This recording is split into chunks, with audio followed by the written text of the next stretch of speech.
The 2011 spring meetings are wrapping up and people are getting ready to leave Washington, D.C. We're here with John Lipsky, who's going to tell us what some of the key takeaways were. John Lipsky, welcome. Thank you. Happy to be here. The 2011 spring meetings are wrapping up. How would you describe the mood this time?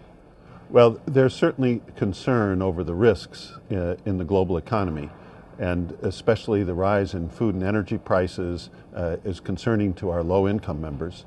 The strains in Europe are still continuing despite some progress, and of course we have this sense of the uncertainty about the outlook in Japan given the tragic events there.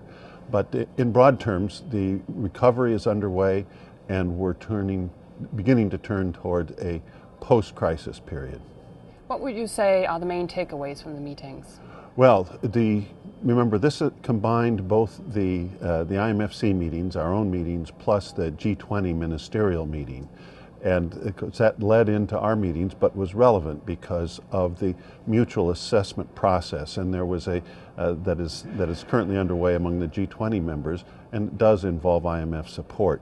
It was very important that there was an agreement reached on the so-called indicative guidelines that will carry forth toward choosing those countries that will receive special attention in the so-called phase 2 of the MAP process.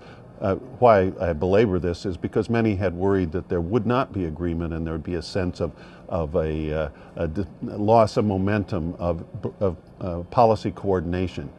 But in fact, that was a good start for the meeting, and I would say that if we can, one of the conclusions we can draw from the spring meetings is a sense of new progress on a multilateral cooperative approach toward the various challenges that we face.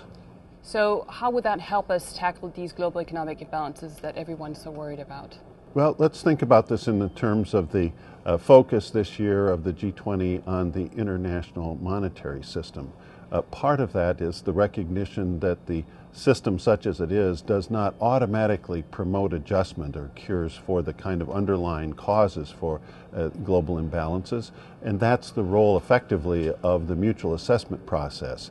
There are other aspects of the international monetary system project, if you will, that really fall into the purview of the IMFC and the IMF more directly. For one, exploring whether there's a basis for a consensus on a framework, guidelines, rules of the road, code of conduct for international capital flows. And here there was a real sense of progress. Second is a clear willingness to look at potential new advances in the financial safety net that would add resilience to the international system. Then there's also an openness to discuss and think about the role of the SDR. In all these areas, there was real sense of progress. You mentioned the events in Europe and Japan. What particular risks were policymakers most worried about? Well, let's start with Europe. Of course, the meetings come just as we're opening discussions with the Portuguese authorities along with our European colleagues on a program of support for Portugal. This represents the third of the clear crisis countries in the Europe's periphery. Began with Greece, then Ireland, now Portugal. Each of these situations is a very difficult one. The underlying situation is difficult, represents a real challenge in an environment of innovation in terms of partnering with European colleagues in setting a program for these countries.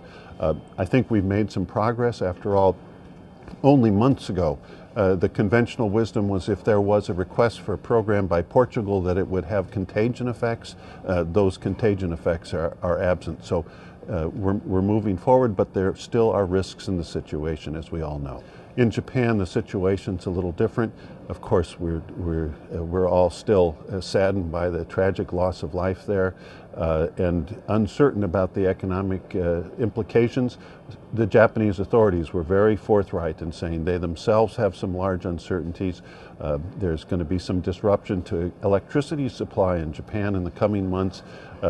We can't yet assess all the damage to the international supply chain, and more difficult even is to understand whether there will be a big impact of these events on consumer and business confidence in Japan, and whether it would lead to a slower economic performance or not.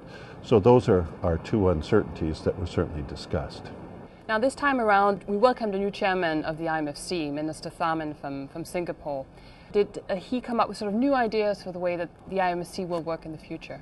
Well, actually he did, and the meeting discussed and decided on a new innovation to be prepared for the next meeting.